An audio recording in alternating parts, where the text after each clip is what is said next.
Yes sir, వినిపిస్తుంది sir. Okay right. Last క్లాస్లో మనం వివిధ రకాలైన వ్యాపార సంస్థల గురించి చెప్పుకున్నాం. అయితే మరలా ఒకసారి ఎటువంటి సంస్థలు అనేవి ఉన్నాయనేది చెప్పుకున్నాం. Business organisations are very important for to establish a small business. So we have different types of partnership firms and cooperative societies, joint stock company, sole proprietorship. అంటే సొంత వ్యాపారము, భాగస్వామ్యము, cooperative society, joint stock company, ఇలాంటి సంస్థలన్నీ కూడా మనం చెప్పుకోవడం జరిగింది. అయితే ఈ సంస్థలన్నీ కూడా వివిధ రకాలైన వ్యాపార అవసరాలను బట్టి, వ్యాపారం యొక్క స్వభావాన్ని బట్టి ఆధారపడి అనేవి ఉంటాయన్నమాట. దాంట్లో సంస్థల్లో ఏమిటని చెప్పుకోవడానికి ముందుగా సాధారణంగా ప్రారంభించేది ఏంటంటే sole trade organisation. Sole trade organisation మనకి సోల్ ట్రేడ్ సొంత వ్యాపార సంస్థ అని చెప్పి కూడా పిలుస్తారన్నమాట. ఈ సోల్ ట్రేడ్ ఆర్గనైజేషన్ని ఏంటంటే ఏ విధమైన లీగల్ ఫార్మాలిటీస్ అవసరం లేదు, ఈజీ టు స్టార్ట్ అనమాట, చాలా సులభంగా స్థాపించవచ్చు అన్నమాట. ఈ సొంత వ్యాపారానికి స్థాపించడానికి కావలసిన వ్యక్తి ఎవరంటే వన్ మ్యాన్ అన్నమాట, ఒక వ్యక్తి సరిపోతాడు. అదేవిధంగా there is no legal status అన్నమాట, there is no separate legal status అన్నమాట. అంటే ఏ విధంగానూ వ్యాపారానికి న్యాయాత్మకమైన నిబంధనలు అనేవి అవసరం లేదన్నమాట సొంత వ్యాపారం. అదేవిధంగా సొంత వ్యాపారంలో అతనే మొత్తం అన్నీ కూడా అనుభవించడం అనేది జరుగుతుంది. కర్త కర్మ క్రియ అన్నమాట. కర్త కర్మ క్రియ అన్నీ కూడా సొంత వ్యాపారస్తుడే పాటించడం అనేది జరుగుతుంది అన్నమాట. అదేవిధంగా capital raising power is very limited అన్నమాట. అంటే మూలధనాన్ని పెంచుకోవడం అనేది సొంత వ్యాపార సంస్థకి చాలా తక్కువగానే ఉంటుందనే విషయాన్ని మనం అర్థం చేసుకోవచ్చు అన్నమాట. తరువాత మేనేజ్మెంట్స్ బై ఎక్స్పర్ట్స్ అన్నమాట. నిర్వహణ నైపుణ్యాలు అనేవి చాలా తక్కువ ఉంటాయన్నమాట అండి. అంటే వెరీ లిమిటెడ్ అన్నమాట. వేరే ఉద్యోగులను ఎవరిని కూడా నియమించుకోవడానికి వీరికి అవకాశం అనేది ఉండదు అన్నమాట. తర్వాత ఇందులో లయబిలిటీ ఆఫ్ ది మెంబర్స్ అన్నమాట. మెంబర్స్ అనేవాళ్ళు ఒకరే ఉంటారు సొంత వ్యాపారంలో, కాకపోతే అతని లయబిలిటీ అనేది అన్లిమిటెడ్ రూపంలో ఉండటం అనేది జరుగుతుంది అన్నమాట. అదేవిధంగా organisation structure is more flexible అన్నమాట. అంటే వ్యవస్థ నిర్మాణాన్ని ఏ విధంగా కావాలంటే ఆ విధంగా మార్చుకోవడానికి సొంత వ్యాపారంలో అవకాశం అనేది ఉంటుంది. అదేవిధంగా business secrecy is very confidential అన్నమాట. అంటే వ్యాపార రహస్యాలు అనేవి దీంట్లో చాలా చక్కగా దాయడం అనేది జరుగుతుంది అన్నమాట. ఎందువల్ల అంటే ఒకడే ఉంటాడు కాబట్టి అతని అంశాలను అనేవి దాయడానికి అనేది ఉండదు అన్నమాట. తర్వాత నెక్స్ట్ సంస్థ చూసుకుంటే పార్ట్నర్షిప్ ఫామ్ అన్నమాట, భాగస్వామి వ్యాపార వ్యవస్థ.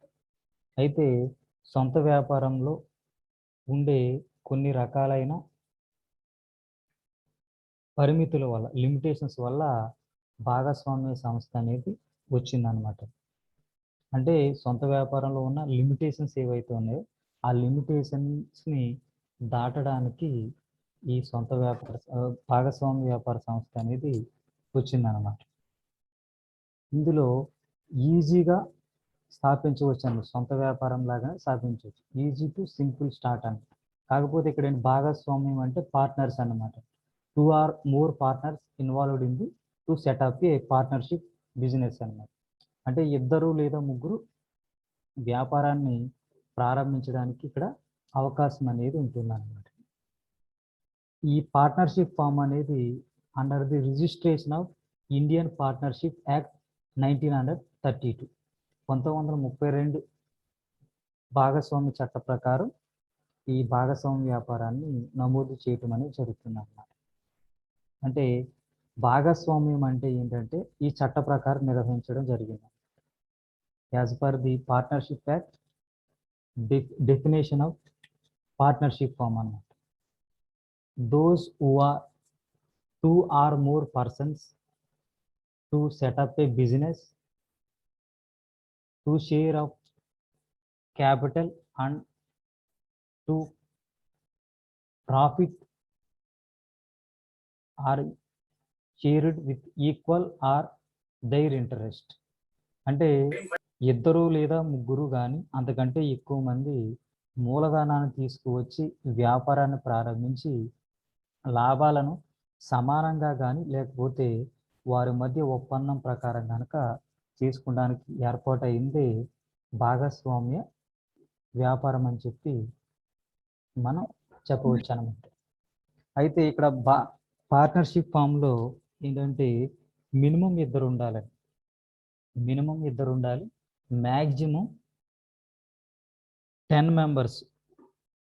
అంటే బ్యాంకింగ్ వ్యాపారం అయితే 10 అండి, మ్యాక్సిమం 10 మెంబర్స్ మాత్రమే ఉండాలి. అదేవిధంగా అదర్ బిజినెసెస్ అయితే ఇతర వ్యాపారాలు అయితే మ్యాక్సిమం నెంబర్ ఈజ్ 20 అనమాట.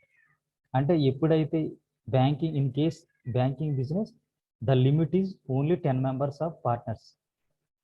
If other business are the limitation of the maximum partners is 20 అనమాట. అంటే ఎక్కువ 20 మంది ఉన్నట్లయితే 20 మంది కంటే ఎక్కువ ఉన్నట్లయితే అది పార్ట్నర్షిప్ ఫామ్ అనేది కాదన్నమాట. కాబట్టి మినిమం ఇద్దరు ఉండాలి, ఇద్దరు లేదా ముగ్గురు, maximum in case of banking business only 10, otherwise other business is maximum number is 20 అనమాట. దానిని భాగస్వామ్య వ్యాపారం. దీనికి there is no separate legal life, అంటే ప్రత్యేకమైన న్యాయసత్వాలు అనేవి ఏమీ లేవన్నమాట. అయితే ఇక్కడ సొంత వ్యాపారం కంటే కూడా స్థిరంగా ఉండడానికి అవకాశం అనేది ఉంది. అంటే సొంత వ్యాపారం కంటే కొంచెం స్టేబుల్నెస్ అనేది ఉంటుంది అనమాట, అదర్ దెన్ సోల్ ట్రేడ్షిప్ అనమాట. అయితే ఇక్కడ ఓనర్స్ అంటే ఎవరు? పార్ట్నర్స్ అనమాట. Partners are to bearing of risk అనమాట, risk and they are acting as a managers అన్నమాట. అంటే నిర్వాహకులే మేనేజర్లుగా ఉంటారు, అలాగే రిస్క్ని వాళ్ళు అనుభవించడం అనేది జరుగుతుంది అనమాట. అయితే వీరు మూలధనం తీసుకొచ్చేది, gathering of the capital is very limited on the positions అన్నమాట. అంటే క్యాపిటల్ అనేది తీసుకురావటం అనేది ఎవరైతే భాగస్తులు ఉన్నారో వారి యొక్క భాగాల ప్రకారం, వారి యొక్క వాటాల ప్రకారం తీసుకురావటం అనేది జరుగుతుంది అన్నమాట. అయితే ఇక్కడ డివిజన్ ఆఫ్ వర్క్ అనేది ఉంటుంది, డివిజన్ ఆఫ్ వర్క్ అనేది ఉంటుంది అన్నమాట. లిమిటెడ్ డివిజన్ ఆఫ్ వర్క్ అంటాము. అయితే వీరు ఎక్కువ మంది ఉంటారు కాబట్టి, ఇద్దరు లేదా ముగ్గురు ఉంటారు కాబట్టి పనిని ఏం చేస్తారంటే షేర్ చేసుకుని చాలా సక్రమంగా చేయటం అనేది జరుగుతుంది అన్నమాట. వీరి యొక్క లైబిలిటీస్ అనేది అన్లిమిటెడ్ అనమాట. వీరి లైబిలిటీస్ అనేది అన్లిమిటెడ్. అంటే వీరు ఏదైనా పొందినట్లయితే, ఏదైనా అప్పులు పాలైనా ఏదైనా కానీ వారు ఏదైతే ఉన్నదో వారి ప్రకారం వీరు చేయాల్సిన అవసరం ఉంటుంది అన్నమాట. తర్వాత ఆర్గనైజేషన్ స్ట్రక్చర్ అనేది కూడా మోర్ ఫ్లెక్సిబుల్గా చేర్చుకోవడానికి అవకాశం అనేది ఉంటుందన్నమాట. అయితే ఇక్కడ బిజినెస్ సీక్రెసీస్ అనేవి కూడా, బిజినెస్ సీక్రెసీ అనేవి కొంచెం కీపింగ్ చేయటం అనేది కొంచెం కష్టం అన్నమాట. ఎందువల్లంటే ఫ్యామిలీ మెంబర్స్లో ఈ సీక్రెసీస్ అనేవి వెళ్తూ ఉంటాయి కాబట్టి ఫ్యామిలీ మెంబర్స్లో తెలిసే అవకాశాలు ఉన్నాయి. కాబట్టి వ్యాపార రహస్యాలని దాయటము ఈ పార్ట్నర్షిప్ బిజినెస్లో దాయటం కొంచెం కష్టమైన పని అన్నమాట. తరువాత government control and regulation is very limited అన్నమాట.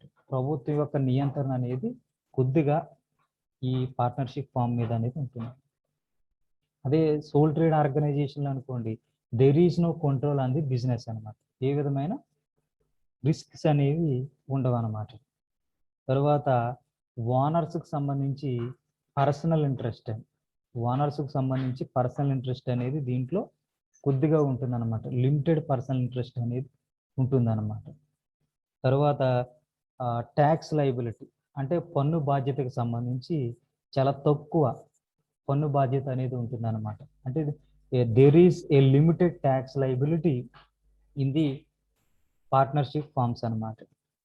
అదేవిధంగా ప్రాఫిట్ షేరింగ్ అనేది, లాభాల పంపిణీ అనేది కూడా భాగస్తుల మధ్య ఉంటుందన్నమాట.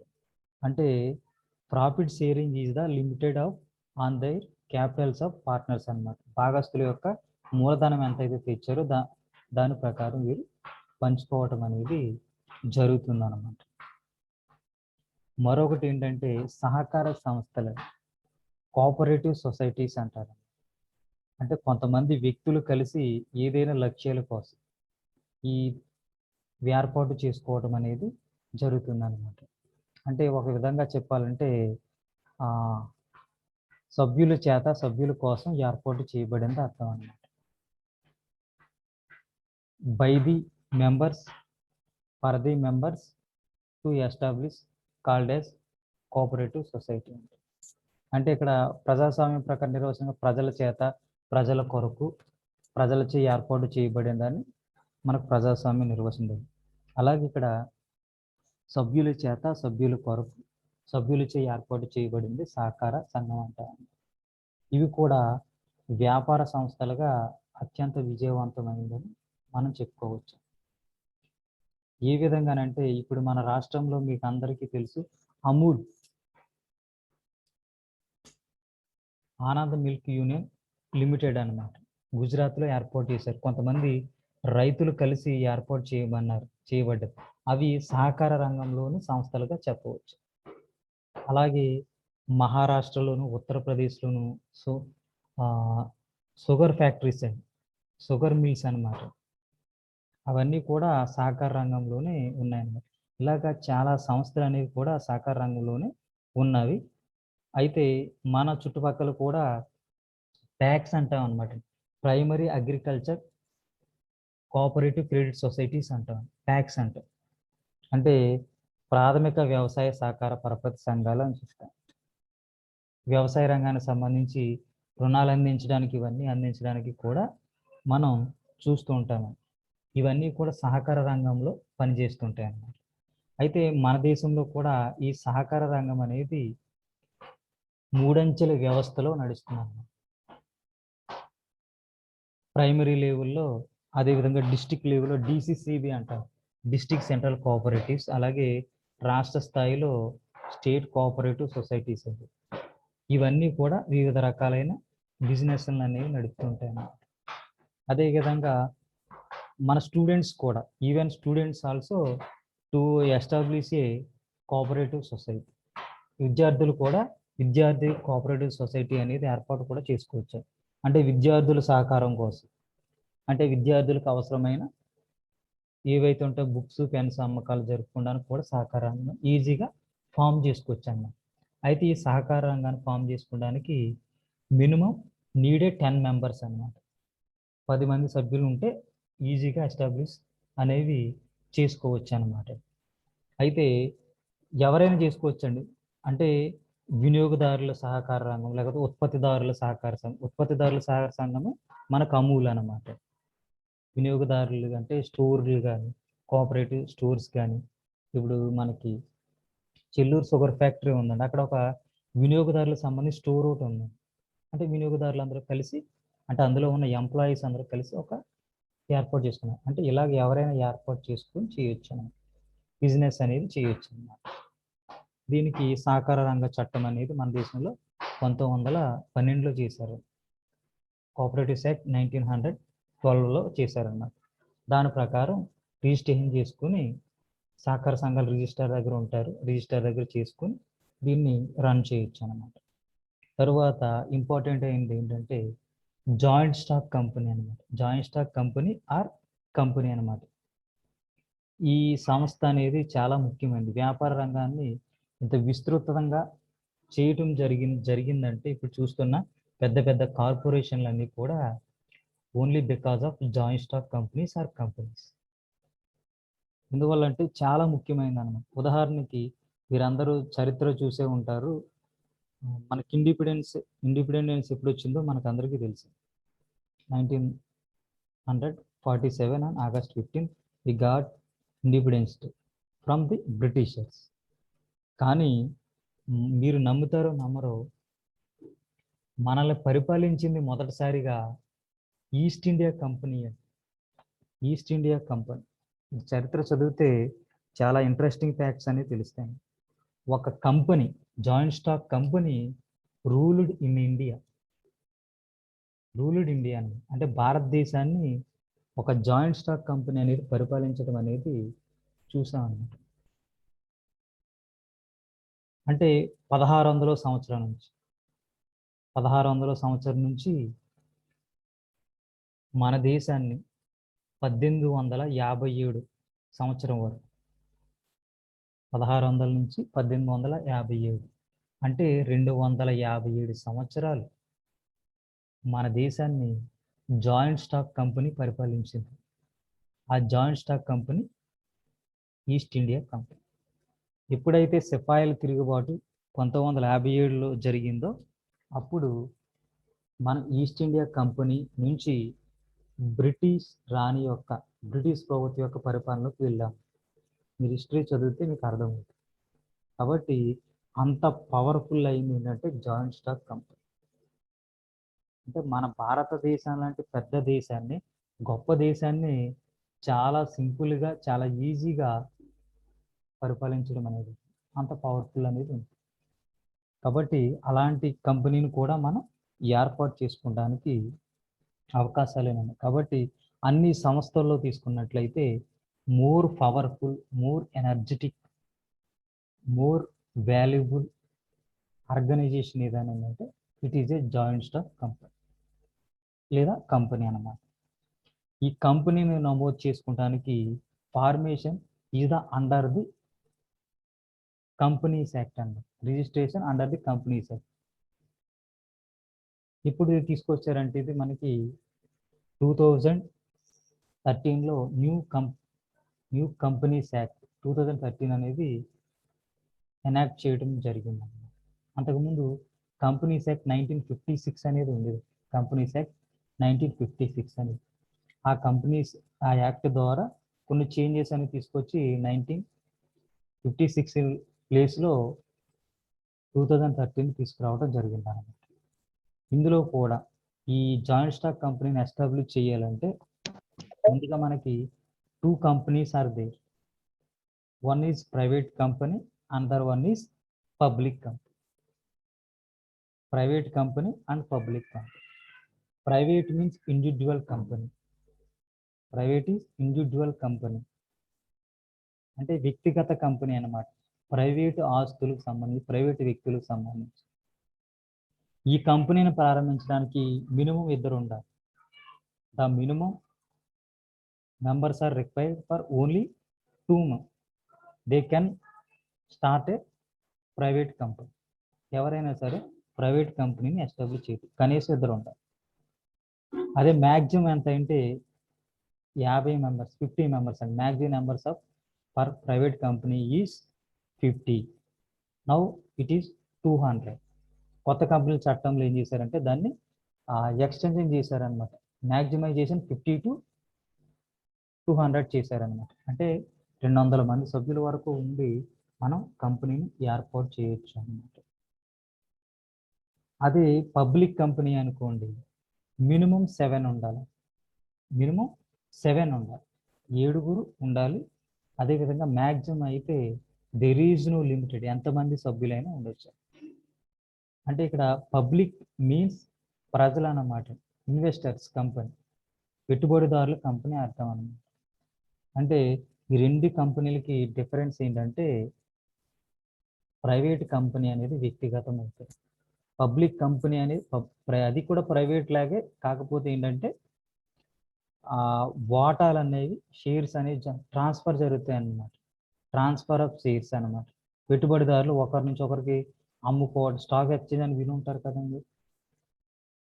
షేర్స్ యొక్క అమ్మకాలు కొనుగోలు జరుగుతూ ఉంటాయి అన్నమాట. ట్రాన్స్ఫర్ ఆఫ్ షేర్స్ అన్నమాట. ఆ ట్రాన్స్ఫర్ ఆఫ్ షేర్స్ అనేది ఈ పబ్లిక్ కంపెనీలో జరుగుతుంది. కానీ పబ్లిక్ కంపెనీ కాకుండా ప్రైవేట్ లిమిటెడ్ కంపెనీలు అయితే ట్రాన్స్ఫర్ ఆఫ్ షేర్స్ అనేవి ఏ రూపంలోనూ జరగవన్నమాట. అది మనకి ఏంటంటే ప్రైవేట్ కంపెనీ పబ్లిక్ కంపెనీకి యొక్క మెయిన్ డిఫరెన్సెస్. అయితే ఈ రెండు రిజిస్ట్రేషన్ చేసుకోవడానికి చాలా ప్రాసెస్ అనేది ఉంది. ప్రాసెస్ అనేది ఉంటుందన్నమాట. అయితే ఇక్కడ మనకి చాలా సింపుల్గా మీకు అర్థమయ్యేటట్టుగా కంపెనీ రిజిస్ట్రేషన్ అనేది ఏ విధంగా చేసుకోవాలి అనేది గమనించినట్లయితే, మీరు ఎవరైనా సరే అండి, మీరు స్టూడెంట్గా ఉన్నప్పుడు you can register company of name అన్నమాట. కంపెనీ యొక్క నేమ్ని మీరు నమోదు చేసుకోవచ్చు. కంపెనీ యొక్క నేమ్ని మాత్రం నమోదు చేసుకోవచ్చు. ఉదాహరణకి మీరు స్టూడెంట్గా ఉన్నారు, మీకు ఒక ఆలోచన వచ్చింది, ఒక కంపెనీని ఎస్టాబ్లిష్ చేయాలనుకుంది. కాకపోతే మీకు ఒక మంచి పేరు తట్టింది అన్నమాట. తర్వాత మరలా ఉంటుందో ఉండదని చెప్పేసి మీరు ఒక కంపెనీని ఈజీగా నమోదు చేసుకోవచ్చు అన్నమాట. ఈ విధంగా నమోదు చేసుకోవాలంటే ఫస్ట్ ఏంటంటే మీరు ఎంసీఏ అనే వెబ్సైట్ ఉంటుంది. ఎంసీఏ అంటే మాస్టర్ ఆఫ్ కంప్యూటర్ అప్లికేషన్స్ కాదండి, మినిస్ట్రీ ఆఫ్ కార్పొరేట్ అఫైర్స్ అన్నమాట.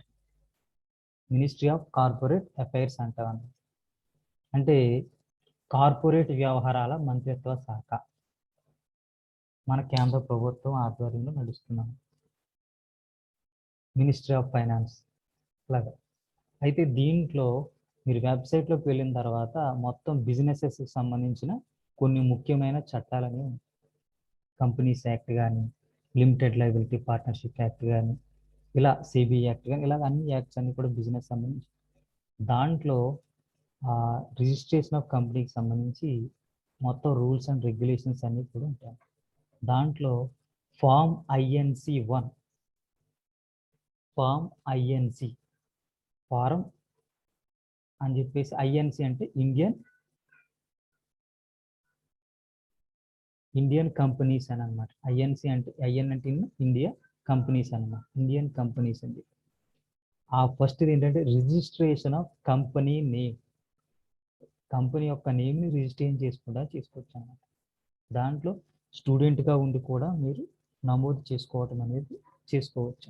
కంపెనీ పేరుని నమోదు చేసుకోవచ్చు. దీంట్లో బేసిక్గా మనకి డీటెయిల్స్ అనమాట. Name of the company, proposed name, తర్వాత మనకి పాన్ కార్డు ఉండాలండి ఖచ్చితంగా.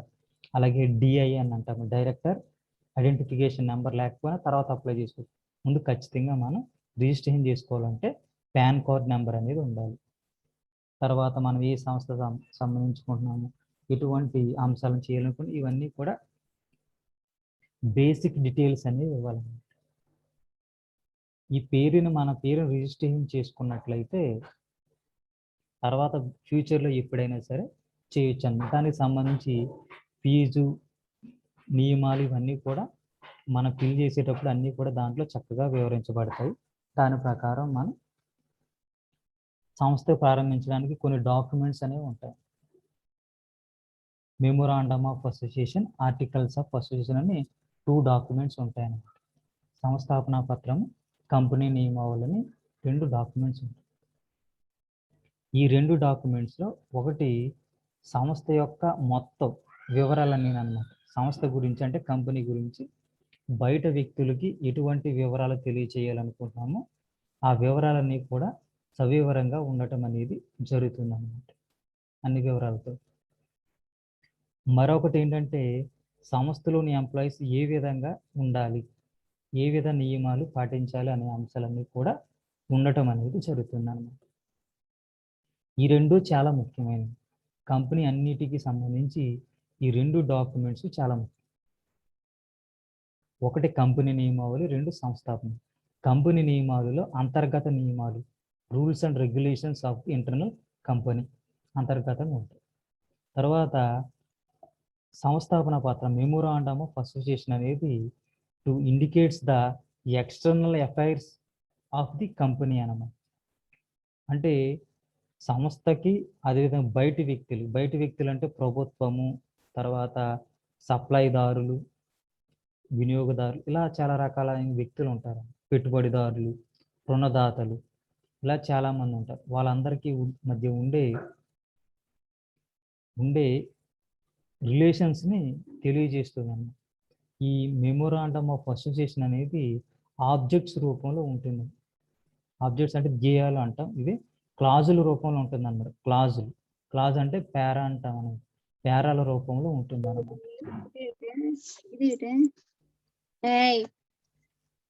పేరాల రూపంలో ఉంటుందన్నమాట. ఈ విధంగా సంస్థకు సంబంధించి మనం నమోదు చేసుకున్నప్పుడు ఈ రెండు చాలా వస్తాయి. తర్వాత కొన్ని చిన్న చిన్న రూల్స్ అని రెగ్యులేషన్స్ అనేవి ఇవన్నీ ఫిల్ చేస్తే మనము కంపెనీని ఈజీగా నమోదు చేసుకోవటం అనేది జరుగుతుందండి. తర్వాత ఎప్పుడు ప్రారంభించినంటే ఇంతకు ముందు అయితే ఈ విధంగా ఉండేది కదా, కానీ కొత్త కంపెనీల చట్టం వచ్చిన తర్వాత కంపెనీ నమోదు ప్రాసెస్లో ముందుగా పేరు అనే దాన్ని మన పేరున రిజర్వ్ చేసుకోవాలి. ఆ రిజర్వ్ చేసుకున్న తర్వాత ప్రాసెస్లో మనం కంపెనీ అనేది ఆ పేరు అవైలబిలిటీ ఉన్నట్లయితే మనకి తెలియజేయడం జరుగుతుంది అన్నమాట. తెలియజేసిన తర్వాత మిగతా లాంఛన కార్యక్రమాలన్నీ కూడా మనం పూర్తి చేయటం అనేది జరుగుతుంది అన్నమాట.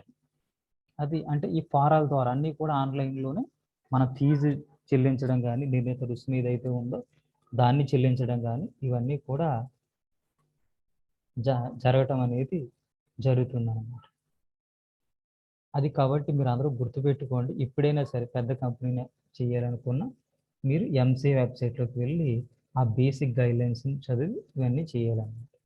అయితే ఇప్పుడు ఒక గుర్తుపెట్టుకోండి, మన జాయింట్ స్టాక్ కంపెనీ అన్నా లేదా కంపెనీ అన్నా ఒకటే. కంపెనీలో ముఖ్యంగా రెండు రకాలు ఉన్నాయని చెప్పుకున్నాం కదండి, private company, public company. Private company అనేది మనం వ్యాపారాన్ని నమోదు చేసుకున్న వెంటనే, అంటే కంపెనీని నమోదు చేసుకున్న వెంటనే మనం ఈజీగా బిజినెస్ని మనం స్టార్ట్ చేయొచ్చు. చాలా ఈజీగా బిజినెస్ని స్టార్ట్ చేయొచ్చు, ఇది ప్రైవేట్ కంపెనీ అయితే. కానీ పబ్లిక్ కంపెనీ అనుకోండి, పబ్లిక్ కంపెనీ అయితే కంపెనీస్ రిజిస్టార్ నుంచి కమాన్స్మెంట్ ఆఫ్ బిజినెస్ సర్టిఫికేట్ అంటాం. వ్యాపార ప్రారంభ ధ్రువపత్రం పొందిన తరువాత మాత్రమే వ్యాపారాన్ని ప్రారంభించాలి. అర్థమైందా? అంటే ఇక్కడ మనం గుర్తుపెట్టుకోవాల్సిన అంశం ఏంటంటే, సంస్థ అది కంపెనీ, ప్రైవేట్ కంపెనీ అయితే కంపెనీ రిజిస్టార్ వద్ద నమోదు చేసుకున్న వెంటనే వ్యాపారాన్ని ప్రారంభించవచ్చు private company. In case of public company, to get certificate of commencement of business certificate, వ్యాపార ప్రారంభ ధ్రువపత్రాన్ని పొందాలన్నమాట. ఈ మధ్యలో కొంచెం ప్రాసెస్ అనేది ఉంటుంది, అన్నమాట. ఆ ప్రాసెస్ ఏంటంటే, టు ఇష్యూ ఆఫ్ ప్రాస్పెక్టస్ అని, అంటే పరిచయ పత్రాన్ని జారీ చేయడం జరుగుతుంది. పరిచయ పత్రాన్ని జారీ చేయటము, తర్వాత టు గెట్ మినిమం సబ్స్క్రిప్షన్ అన్నమాట, కనీస సంధానం పొందటము, the details to send to the companies register అన్నమాట. అంటే పరిచయ పత్రాన్ని జారీ చేయటము, తర్వాత మినిమం సబ్స్క్రిప్షన్ కనీస సందా అనేది పొందటము, ఆ పొందిన విషయాలని కంపెనీల రిజిస్టార్కు తెలియజేసిన తర్వాత company register satisfy the company register to issue of commencement of business certificate. అంటే కంపెనీల రిజిస్టార్కి తెలియజేసిన తర్వాత మనం ఇచ్చిన వివరాలతోటి కంపెనీల రిజిస్టారు సంతృప్తి చెందినట్లయితే వ్యాపార ప్రారంభ ధ్రువపత్రం అనేది ఇస్తాడు. అప్పుడు వ్యాపారాన్ని చాలా సులభంగా ప్రారంభించడం అనేది చేయవచ్చు. ఇక్కడ గమనించాల్సింది ఏంటంటే, ఎందుకు వ్యాపార ప్రారంభ ధృవపత్రం పబ్లిక్ కంపెనీకి పొందాలి, ప్రైవేట్ కంపెనీకి ఎందుకు పొందకూడదు అనే విషయాలని అర్థం చేసుకున్నట్లయితే, ప్రైవేట్ కంపెనీలో మనకి ముఖ్యమైన డిఫరెన్స్ ఏంటంటే వాటాల బదిలీ అనేది ఉంటుంది. There is no process for transfer of shares అన్నమాట.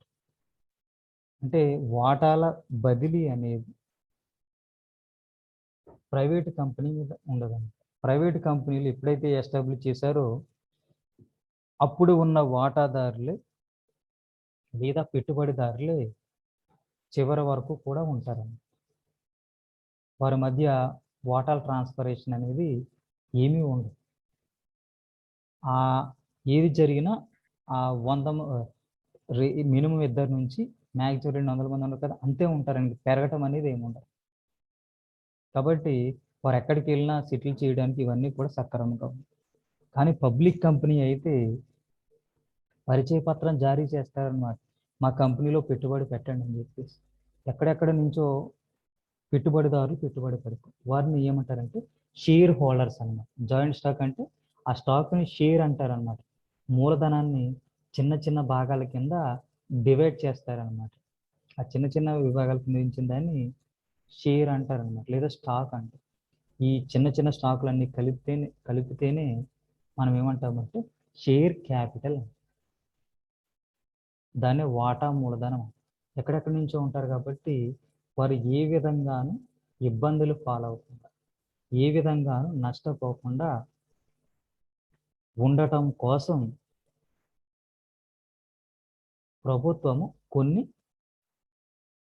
సేఫ్ గార్డ్స్ని, రక్షణ నిబంధనల్ని వారికి ఏ విధంగానూ ఇబ్బంది కలగకుండా ఉండడం కోసం ఈ ప్రాసెస్ అంతటిని పెట్టిందన్నమాట. ఆ ప్రాసెస్ని చేరుకునే లక్ష్యంలో బాగానే అన్నీ కూడా ఏ విధమైన ఇబ్బంది లేకుండా, ఏ విధమైన మోసాలు లేకుండా ఉండాలనే ఉద్దేశంతో అన్నీ పర్ఫెక్ట్గా జరిగినప్పుడు, అన్ని కార్యక్రమాలు జరిగాయని కంపెనీ రిజిస్ట్రార్ సంతృప్తి చెందితే కమాన్స్మెంట్ ఆఫ్ బిజినెస్ అనే సర్టిఫికేట్ ఇస్తాడు. అప్పుడు వ్యాపారాన్ని ప్రారంభించడం అనేది జరుగుతుందన్నమాట. ఇవి జాయింట్ స్టాక్ కంపెనీకి సంబంధించి. అంటే చూడండి, మనం ఇప్పుడు 4 సంస్థల గురించి చెప్పుకున్నాం. సొంత వ్యాపార సంస్థ చాలా సులభంగా ప్రారంభించవచ్చు. ఏ విధమైన చట్టబద్ధ లాంఛనాలు లేవు. భాగస్వామ్య వ్యాపారాన్ని కూడా చాలా సులభంగా స్థాపించవచ్చు. చట్టబద్ధమైన లాంఛనాలు చాలా కొద్దిగానే ఉంటాయి. ఇక్కడ మీకు ఒక విషయం చెప్పడం మర్చిపోయాను. భాగస్వామ్య వ్యాపారం అనేది భాగస్వామ్య ఒప్పందం ద్వారా ఏర్పడుతుంది. దాన్ని పార్ట్నర్షిప్ డీడ్ అని పిలుస్తారు. ఈ భాగస్వామ్య ఒప్పందం అనేది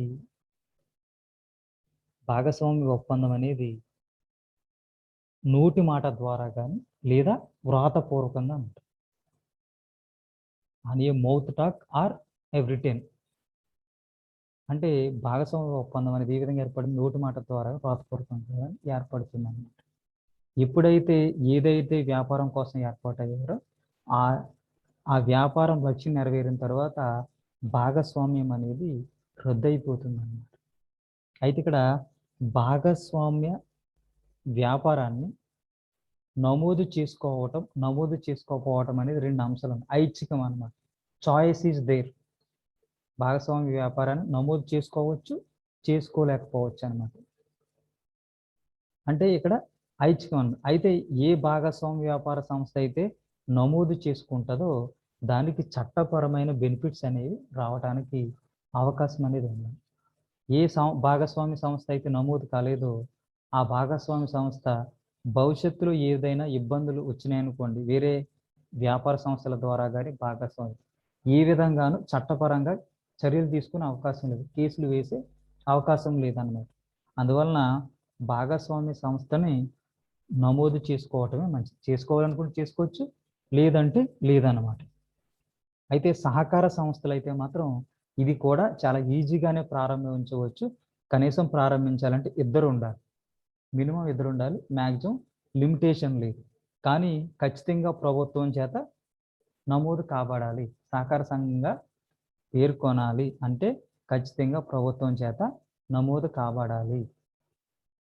అదే జాయింట్ స్టాక్ కంపెనీ అయితే ఖచ్చితంగా చట్ట ప్రకారం నమోదు కాబడాలి. చట్టంలోని నిబంధనలు పాటించాలి. జాయింట్ స్టాక్ కంపెనీకి కంపెనీల చట్టం 2013 ప్రస్తుతం వర్తిస్తుంది. ప్రస్తుతం అమలవుతున్న చట్టం కంపెనీల చట్టం 2013. అయితే ఇందులో 2 రకాలైన సంస్థలు ఉన్నాయి. కంపెనీలు 2 రకాలైన కంపెనీలు.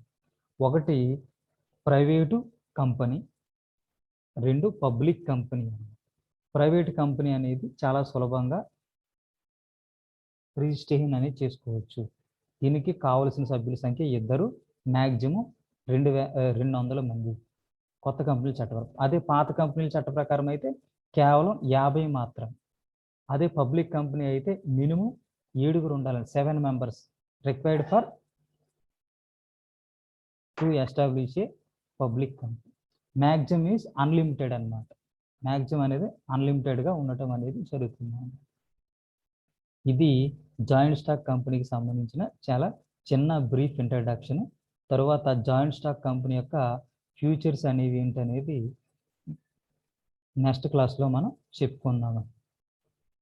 ఓకేనా? అర్థమైందండి? ఏమైనా డౌట్స్ ఏమైనా ఉన్నాయా?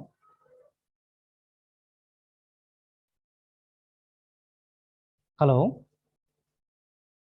నా వాయిస్ వినిపించట్లేదమ్మా? వినిపిస్తుంది సార్. ఏమైనా డౌట్స్ ఏమైనా ఉన్నాయమ్మా?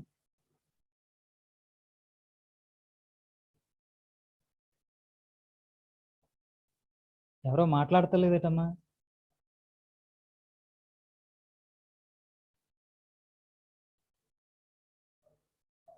Okay, right. నేను క్లోజ్ చేస్తున్నానమ్మా క్లాస్ని. క్లోజ్ చేయొచ్చా? Okay sir. Okay, thank you.